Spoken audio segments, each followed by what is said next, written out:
Hello, हाय, कसे आहात सगळे? आज आपण बनवणार आहोत साधे, सरळ, सोपे, सुटसुटीत, गुटगुटीत असे साबुदाण्याचे वडे.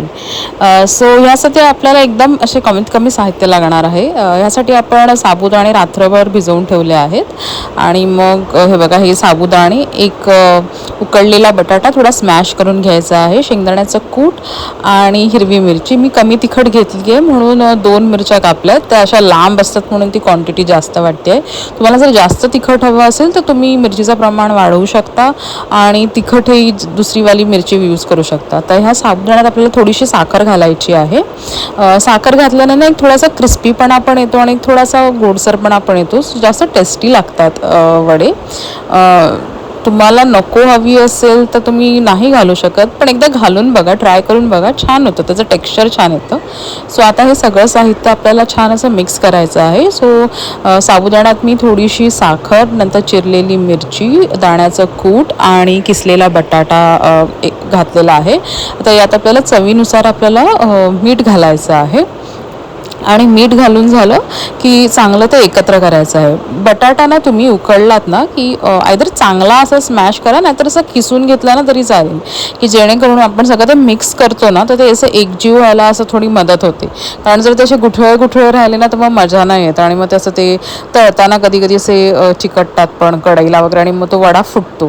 तर त्याच्यामुळे आयदर चांगले असे स्मॅश करून घ्या की जेणेकरून असा मोठा असा बटाटा नाही राहणार, नाही तर तुम्ही किसून घेतला तरी चालेल. आणि आता मीठ घालून झालं ना की आपल्याला हे सगळं सारण एकदम असं छान असं एकजीव करायचं आहे. सो तुम्ही जसं बघताना थोडंसं दाबायचं आहे, कारण बटाटा आणि जो साबुदाणा आहे ना तो असं एकत्र व्हायला पाहिजे.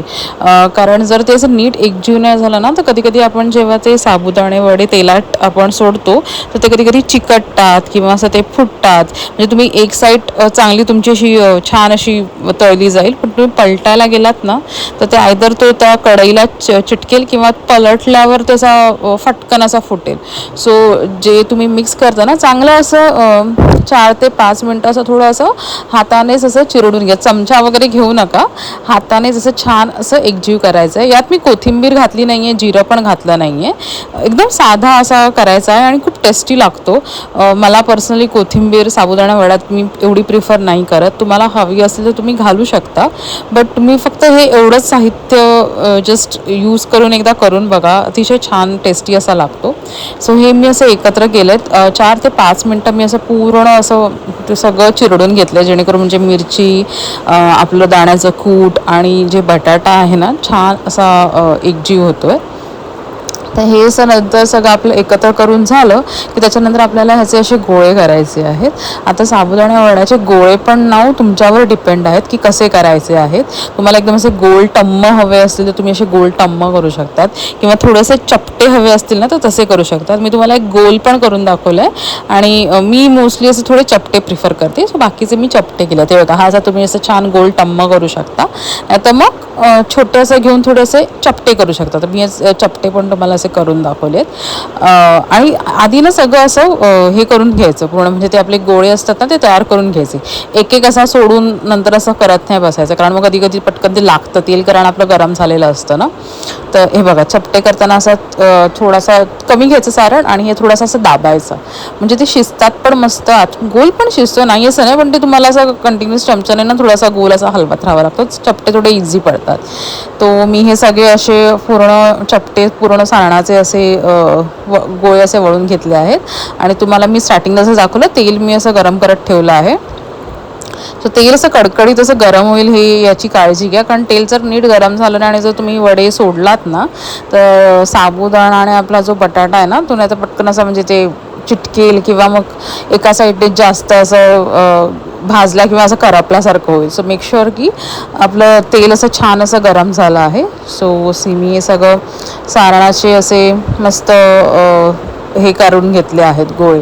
आणि तुम्हाला हवं ना तर ह्याच्यात जिरं घालू शकता, जिरं नको हवं असेल तर थोडी जिरे पावडर पण घालू शकता, पण कलर थोडा चेंज होईल जर तुम्ही जिरा पावडर घातली तर. आणि जर जिरा पावडर घातली तर एकदम कमी घाला, जास्त घातलं ना तर एक कडवटपणा येईल. सो इन इन इन म्हणजे जर तुम्हाला इन केस तुम्हाला हवी असेल तर, नाही तर नाही घातलं तर अतिउत्तम. एवढ्याच साहित्यात जर वडे बनवलात तर एकदा बनवून बघा, अतिशय सुंदर होतात आणि पटकन होऊन जातात. तर हे बघा, हे मी असे पूर्ण गोळे छान असे करून घेतले आहेत. आपलं तेल गरम झालं आहे मी आणि असे एक एक करून त्या कढईत मस्त असं सोडले आहेत. एकदम असं कढई आहे ना पॅक करू नका, थोडंसं तुम्हाला परतवता येईल तुमच्या कढईत अशी जागा सोडा. तर मी एकदम भरून नाही घेतलं आहे तेल, थोडंसंच तेल घातलं आहे जेणेकरून मी 2 किंवा 3च वडे असे कढईत सोडते. आणि जेव्हा तुम्ही सोडाल ना, आता मी ते गरम करून झाल्यावर मग मी त्याच्यात वडे सोडले आहेत. एकदम असं वरून सोडू नका तेल, नाही तर पटकन असं बाहेर येईल, पटकन अंगावर येईल. सो हा एक झाल्यावर मी पटाक्कन नाही टाकला दुसरा, कारण नाही तर मध्ये चिकटतात एकामेकांना. हा थोडासा असा तुम्हाला वाटलं ना की शॅलो फ्राय म्हणजे छान असा झाला आहे, त्याच्यानंतर मग असा दुसरा घातला आहे, कारण म्हणजे ते चिकटणार नाही, कारण एक साईड पूर्ण अशी भाजली गेली आहे ना.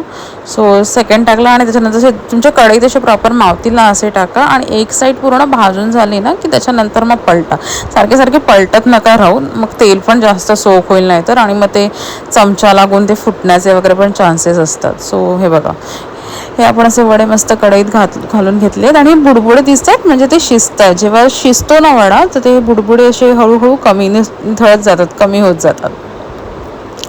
आता हार्डली 5 मिनटं तळायचं आहे, आणि तळताना आपली गॅसची आच आहे ना मध्यम ठेवायची आहे, फास्ट नाही ठेवायची, कारण नाही तर ते एकदम असे करपतील आणि आतमध्ये शिजणार नाही. आणि बारीक ठेवलं ना तर वडा एकदम असं तेल जास्त शोषेल आणि एकदम तेलकट होऊन जाईल. तेल असं वरती हे करून नंतर मग अलगद असा वडा परतून घ्यायचा आहे. जास्त असं परतवत नाही राहायचं, कारण मग तेल पण हे बघा, जस्ट एकदा मेकश्युअर करायचं की खाली चिकटत तर नाही आहे ना, कारण कधी कधी असे चिकटतात आणि यू कॅन सी की थोडा खालून ब्राऊन कलर आला आहे. सो हे आला आहे ना तर लगेच असं पलटून घेतलं, असं सारखं सारखं असं आलटापालटी नाही केली. तर हे असं छान असं अलगद असं पलटून घ्यायचं. ओके, त्याच्यानंतर हे बघा, हे असं थोडंसं असं तेल आहे ना वरच्या साईडने पण घालायचं, आणि हा ब्राऊन कलरने आपण साखर घातली आहे ना तर त्याच्यामुळे पण असं छान असा ब्राऊन कलर येतो. सो एकदम पण साखर घालू नका, नाही तर ते असं कॅरमलाइज जास्त होईल आणि असं चिटकेल सगळं. ओके, आपलं आता छान असे आपले तळले गेले आहेत वडे. आता आपण मस्त काढून घेऊया बाजूला. आणि हे तुम्ही नुसतेही खाऊ शकता, चहाबरोबर खाऊ शकता, किंवा चटणी करू शकता. मी चटणी केलेली, so if you want me त्या चटणीची रेसिपी पण शेअर करेन. मोस्टली ही उपवासाची चटणी केलेली मी. सी मस्त आपले, आणि तुम्ही बुडबुडे बघा कमी झाले, जे इनिशियली आपले होते ना तेवढे नाही राहिले. हे बुडबुडे कमी झाले म्हणजे आपले वडे मस्त असे शिजलेले आहेत. आणि एकदम पण करपवायला नाही द्यायचे, कारण आपले तळून आपण काढतो ना तेव्हा पण ती जी प्रोसेस असते ना ती चालू असते. सो तुम्ही एकदमच असं ब्राऊन व्हायला दिलात ना तर नंतर एकदम असे खरपूस असे लागतील. ओकेज, आपले हे वडे रेडी झालेले आहेत. सो आता आपण मस्त काढून घेऊया प्लेटमध्ये. तुम्हाला हवं तर टिश्यू घेऊ शकता, मी इथे टिश्यू घेतला आहे खाली. आणि हे बघा, हे मी ह्याच्यात काढून घेतले. अलगदचे काढून घ्यायचे, फुटत नाही असे केल्यावर. तुम्ही छान जर सारण एकजीव केलं ना तर अजिबात फुटत नाही. आणि कलर बघा एकदम असा मस्त असा आला आहे, खरपूस असा ब्राउनिश, आणि एकदम असे क्रिस्पी पण झाले आहेत या. आणि नंतर मग वाटल्यास हे बघा, तुम्ही असं टिश्यूवर पण काढू शकता अलगदचे. पटकन होते ही रेसिपी. डू म्हणजे तुम्ही नक्की ट्राय करा, आणि डू लेट मी नो कशी झाले ते. एकदम असे क्रिस्पी आणि छान लागतात. सो आजच्यासाठी एवढंच, आणि नक्की करून बघा आणि कमेंटमध्ये मला सांगा की तुमचे कसे झाले आहेत. आणि चॅनलला सबस्क्राईब करायला विसरू नका, आणि बेल आयकन दाबायलाही विसरू नका. Okay, thank you, bye bye.